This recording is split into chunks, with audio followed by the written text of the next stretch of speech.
Welcome to This Week in Astronomy, brought to you by Celestron, the world's leading manufacturer of telescopes. I'm Dave Eicher, editor of Astronomy magazine, and this time I want to say one thing: black holes are ubiquitous.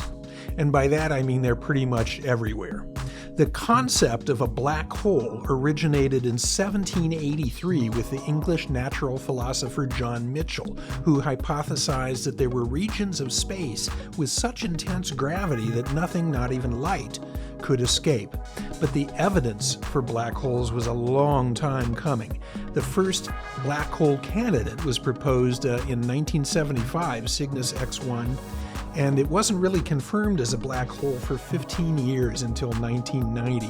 Stephen Hawking and Kip Thorne made their famous bet over this black hole. And now we know that there are multiple types of black holes. There were primordial black holes in the early universe that may be the size of atoms or slightly larger. Most of those evaporated long ago. There are stellar black holes that should be very common when massive stars die.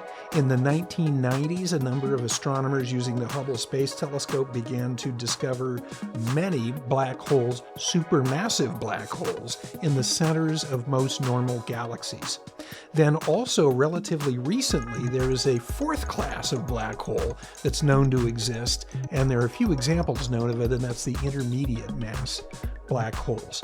So we know that there ought to be millions of black holes just in our Milky Way galaxy, but we only know of a couple dozen because black holes are really hard to detect. You need to have a luminous object that's involved with one to see it.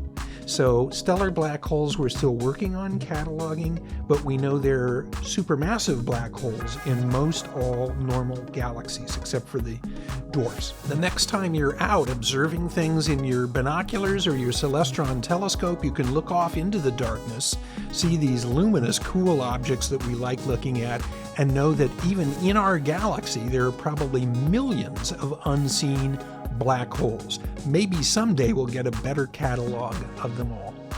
I'll see you next time.